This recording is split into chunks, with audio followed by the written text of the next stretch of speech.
Welcome to Treasures of Grenada, where culture comes alive. Join us as we meet traditional practitioners, hear their stories in their own words, explore the essence of Grenadian culture. From folklore to crafts, experience our traditions. Join us on this unforgettable journey. Welcome to Treasures of Grenada, brought to you by the Grenada Cultural Foundation. Today we are here with a renowned local historian, Mr. Delbert Braveboy from Birchgrove. And of course, we are the Grenada Cultural Foundation, and it is our responsibility to go deep into the culture and the history of Grenada. This special episode is looking at the road to independence. The road to independence, and I mean, we can go way back, but this time we want to stick for the period 1951 to 1974. As I said, Mr. Delbert Braveboy, as I said, a renowned, locally trained historian, would help us fill in some of the gap. Mr. Braveboy, 1951 in our history has been a significant year. In your opinion, what were some of the major activities that took place in 1951 you could say that actually propelled or led to the 1974 independence? Okay. Good morning to you, Mr. Livingston Nelson, and thank you for having me here this morning. The period 1951 to 1974, that 23-year period to me is very significant in Grenada attaining independence. So let us start with 1951, a year that is referred in many history and historians have referred to it as Skyred. But if you look at 1951 must be recorded as the year it is of a social revolution that transformed Grenada in what we are having today in our country. For instance, now in 1951, February 19th to be exact, the Grenada Manual and Mental Workers Union, under the leadership of President Eric Matthew, then called a national strike because his union was not recognized by the government. Understanding in that period that it was a period of the legislative and executive council where the plantocracy, the big merchants, the big estate owners, who were in government at the time. It was also a period when only 4% of the population was able to vote, which was franchised. So they controlled everything. And they refused to acknowledge the Grenada Manual and Mental Workers Union as the bargaining agent for the workers at the lowest social and economic ladder of the country. For instance, men was working for 42 cents per day, and women was working for 36 cents per day. So you understand the inequality and how they oppressed that group of workers. When you mention Skyred, what really was significant about Skyred? When I say Skyred, what caused the name? What was the name Skyred? Well, Skyred came from the protest, right? Mm-hmm. That demonstration when Gascoigne Blaise, who was the General Secretary of the Grenada Manual and Mental Workers Union, was arrested, and then Eric Matthew was also arrested. It is also important to note that the acting governor, G.C. Green, then telegrammed to Governor Arundel, who was on holidays in England, and he told him of an impending strike. So the British government, and he said that if that strike should happen in the manner in which Mr. Aguirre is mobilizing the workers, that the Grenada police force would not be able to handle the situation. So the British government, they had the HMS Devonshire, a battleship that was based in Barbados at the time. So it was sent to Grenada about 2 days before the actual strike. So Mr. Gary was arrested, put on HMS Devonshire, then he was transported to Carriacou at Mount Royal, in the government house, and Bledsoe left in Grenada. So the workers started to loot and to burn estates, houses, and other plantations and bookyards and so forth. Even in that period, we lost the Birchgrove Government School, which was established in 1884. We also lost the Belmont Government School, so 2 schools were also casualty in that. So Sky Red is the hallmark, one may say, of the coming of Eric Matthew as a political figure that dominated the political landscape of Grenada, Carriacou, and Kimak. Yes, as a result of Skyred, what were some of the outcome, the negotiated settlement? Well, the negotiated settlement started about sometime in March, because at that time, Grenada never experienced any industrial unrest of such magnitude. And we had no labor commissioner or nobody with any labor-related training to have settled that matter. So Governor Arundel had to cut short his holidays, and the Home Office in England then sent a labor commissioner, Mr. Bagu, to meet with Mr. Eric Matthew, who then was released from detention and brought back into Grenada to negotiate with Mr. Bagu. As a result, they got increased payment, 125% more. They had an increase, and you had what was referred to as an established work time, because before that period, people who worked on the estate, they did not know what was the closing time of work. And also too, they had what we referred to as morning work. So in order, especially on the Niagara for estate with T. Smith, in order to get work on the estate, you had to do morning. What morning work was? So if you come from Birchgrove, St. James, and the Lower Capital, and you have to go to the Gangan River, then you must carry a stone up to the estate yard, or wherever he was building roads. You had to do that, and some people had to cut grass to feed the stock. You had to trample the cocoa and so forth. That was morning work. The 1951 strike changed that. So no longer you had to do morning work. And Delbert Smith was one of the biggest protesters. And however, up in the upper capital, you cannot stop calling this lady name, Baby Bascom, stood on the banks of the river Gangan. And when the workers came out, they started, she said, "Put it down." Uncle said, "1 day work for 1 day's pay." When they got up to the yard, Sir Smith said, "So what happened to all you? All of you in this black fool?" She said, "Uncle said, 1 day work for 1 day's pay. Are you giving us work or not?" That was the end of morning work on the Niagara for estate. All right, excellent. So you see, when you look at the economic and the social outcome of that 1951 strike, it is extremely important and significant for the working class, the people who work on the estate, we call them laborers. Those who work on the road, we call them travel. Those who work in sanitation, you understand, we call them scavengers. Right. So I know there was some other development later on in 51. What was some of the other significant development? Well, to me, one of the most significant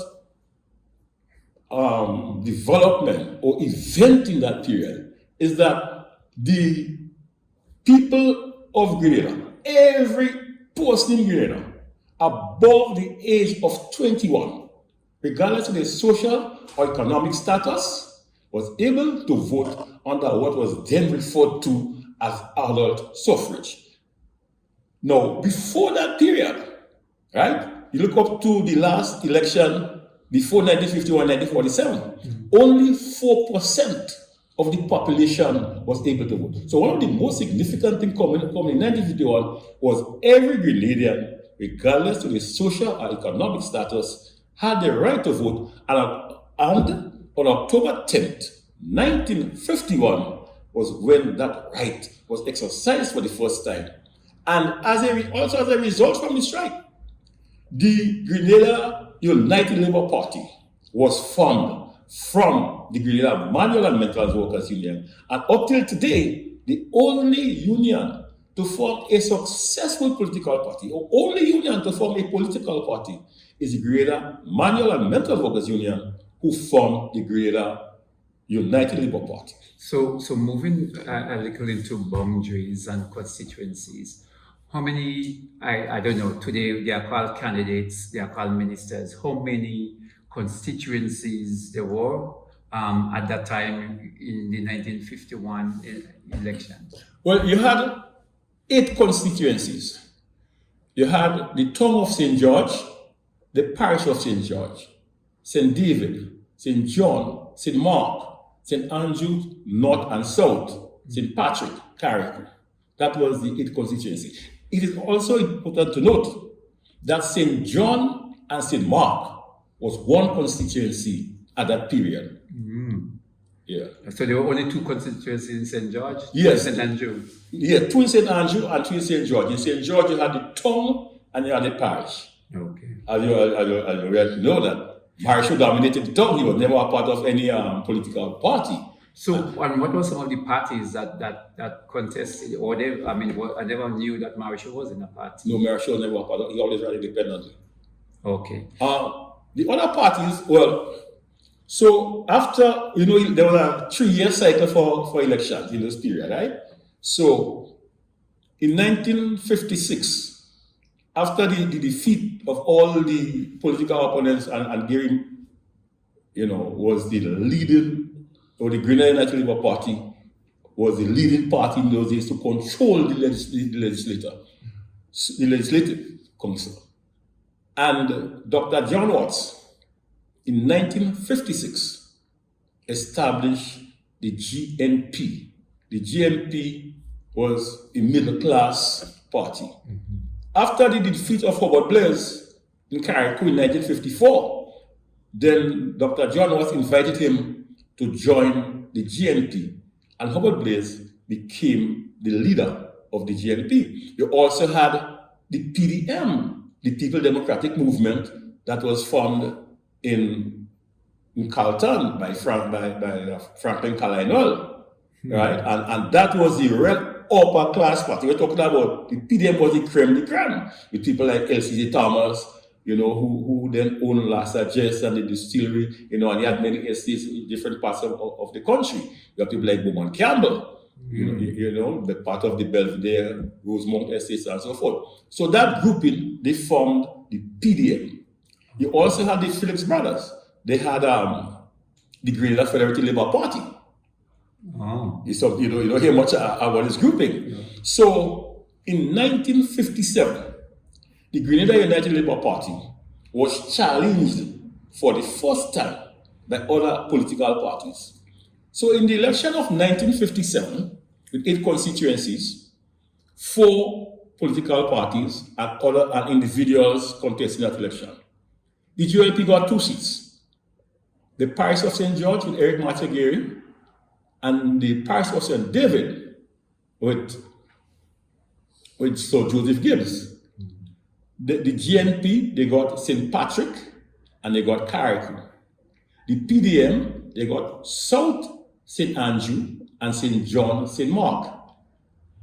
It is also important to note that that was the last time that persons who contested the election independently won. T.A. Marshall won the town and R.K. Douglas won North St. Andrew. Okay. So when did they move from 8 to 10? In what year? It was moved from 8 to 10 in 1961.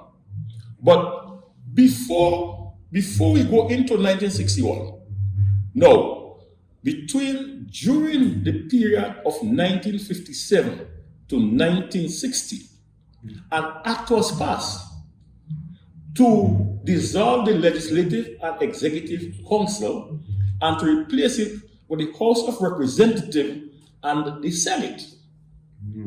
The Executive Council was chaired by the governor, and the members were the attorney general, the superintendent of health, the colonial treasurer, and then they cut a couple persons to 7 or 8 from legislative council. Now, it is important to note that they had a colonial treasurer. Why did we have a colonial treasurer? We were getting budgetary support from England at the time. So you had a colonial treasurer who was looking after the financial affairs of the state. I think the last one they had, there was one called Mr. E.K. Knight. So what was significant? What significantly happened in 1960? Was that a watershed? Yes, in 1960, well, when the act was passed to dissolve the legislative and executive council and to replace it with the House of Representatives and the Senate, the legislators, which I mentioned before, who won it in 1967, was brought into the departments of government because we had no ministries. What we had was departments. So they were brought into the different departments that now will be converted from departments to ministry. So when did that conversion take place? That conversion took place on the 1st of January 1960. So no, I'm asking you specifically, when did the word ministries came into place? Was it 1960? From the 1st of January 1960. Oh, okay. That was when the conversion started. So the legislators of 1957 who was brought into the different departments that would become ministries, they were trained by the CEO of they were then the head of the departments. So when the conversion took place, how did that come about? How did Hubert Blaise become the first chief minister? The GMP only had 2 seats. The PDM had 2 seats, and then they had the 2 independent. So they amalgamated and formed the first cabinet. So Hubert Blaise was the first chief minister, and Eric Matsigeri was the first opposition leader of Her Majesty's opposition. And that was in 1960. Right. When did they move from 10 to 15 constituencies? That was in 1972.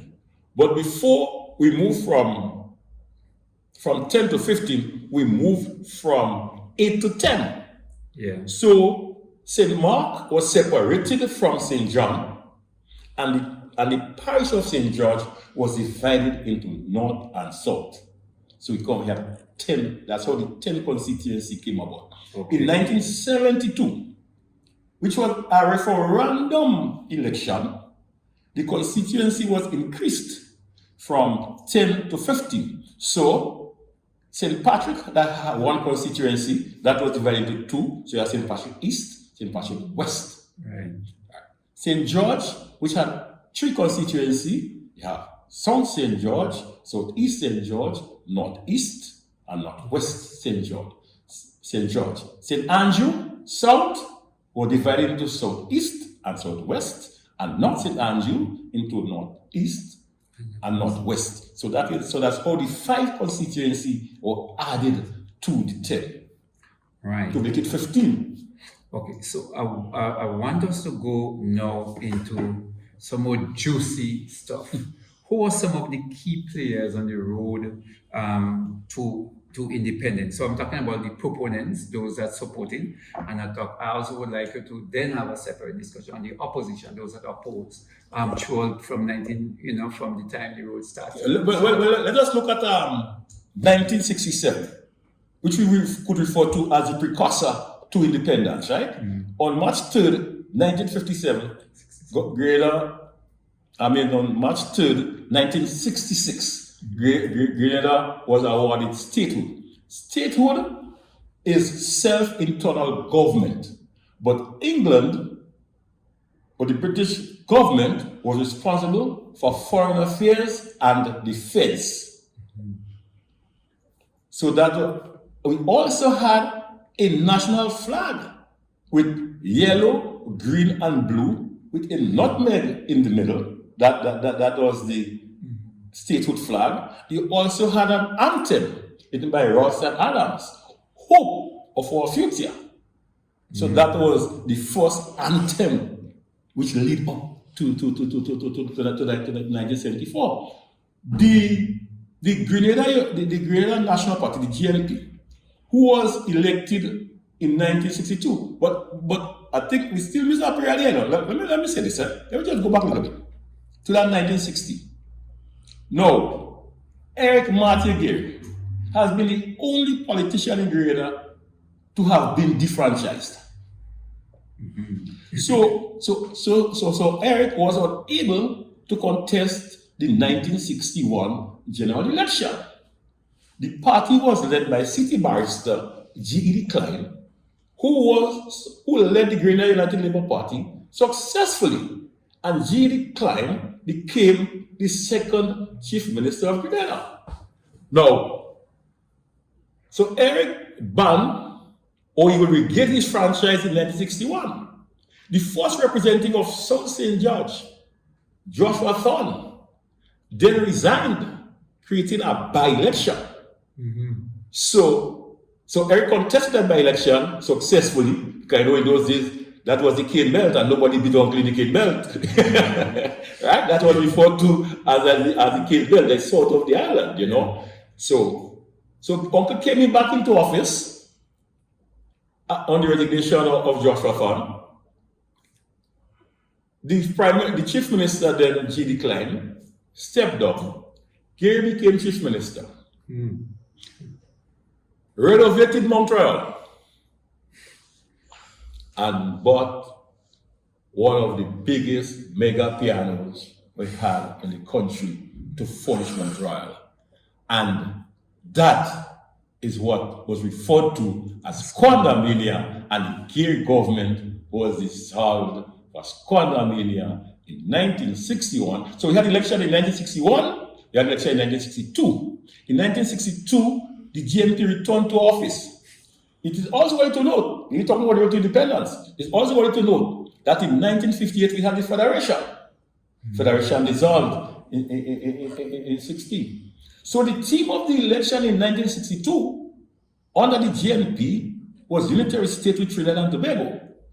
And Mr. Blades promised Grenadians that if you vote for the GNP, I will forge a unitary state with Trinidad and Tobago, and we in Grenada would be able to traverse Trinidad backward like you live was good when you come to St. George's. You understand? So that amalgamation. And the other catch is that you would be paid the same wages as your counterpart in Trinidad, whose salary at that time was about 3 times what we were working for in Grenada. So that was one of the big cash. Unfortunately for Mr. Blaze, he never was able to take Grenada to a unitary state. The proposal of Eric Gary was a federation of the Little Eight. And today we have the OECS. You know, so you understand the thinking of Gary at that time, that the small islands would not be able to stand on their own in a significant way on the world stage. But if we amalgamate, if we merge, that we can be a force to reckon with. All right. So still good, Mark. So I know there was opposition to the independence.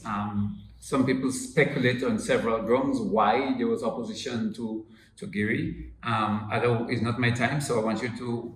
Who were some of the opposition forces? Well, I know it was GNP, but apart the from opposition, but you see, no, the opposition forces to the independence was the church, the trade union, you know, other social groups in the communities. Because, you see, Gary was a marginalized politician, even though he was ahead of his time. But being a country boy from paradise, they did not think that he was a most suited person. Because after the statehood of 1967, and Gary approached the British government for full independence, he was told, in order to get independence, you must have a referendum. You must it must be on your manifesto, you must campaign on it, and your people must support you to take Grenada into the independence. And so the election of 1972 was a referendum election. And then we had 15 seats, okay?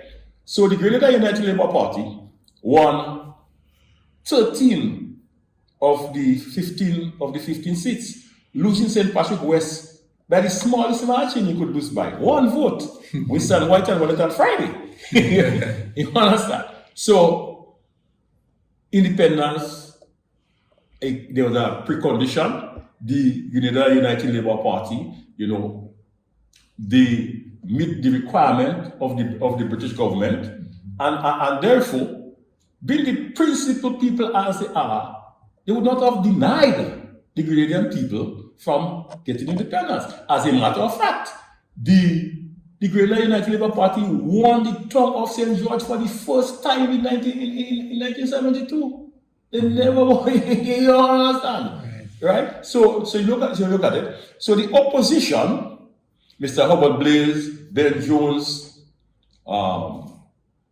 Mr. Code, and with the legal advisor Jack there, Bernard Code, and as Mr. Code are referring now to Bernard Code, right? They opposed the election at Marlborough House in England, but the Grenada United Labour Party team was led by Sir Eric Matigeri, with people like George Houston, E. Helliger, like the advisor, Winston White. I think Grave James was also part of that contingent. And so the British government awarded Grenada independence on the 21st year of the reign of Queen Elizabeth II. Queen Elizabeth was coronated on the 6th. On February 6, 1952, the first coronation to be televised by BBC. So it was a kind of celebration. The next thing we want to understand here is that from 1783, when Grenada was re-annexed to the British under the Treaty of Versailles, because Grenada was annexed to the British first in 1763 under the Treaty of Paris. In 1779, the French fought back, defeated the British, and they ruled Grenada from 1779 to 1783.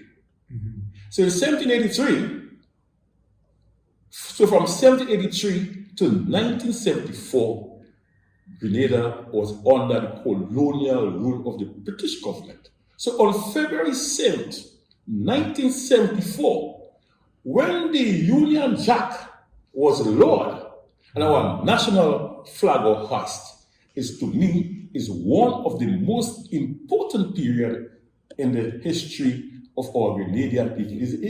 It's something that gave us pride. It's something that allowed us to be part of the world, that we now could choose our friends. We can set up our embassies. We can join the United Nations. We're part of the EU and any other international organization of our choice. Independence gave that to us. We stopped singing. Yeah? We stopped singing the British anthem. Right? And we sang our own anthem. Hail Grenada, land of ours. So yeah, Mr. Braveboy, our excellent history class. I really appreciate that. And I know for the students, Grenada and the public, this is a history that we would record and share with the public. So once again, I would like to thank you so very much for that. Thank you too, Mr. Nelson, for having me. Anytime. I appreciate it. Share whatever knowledge I have with the wider public. So thank you once again for having me.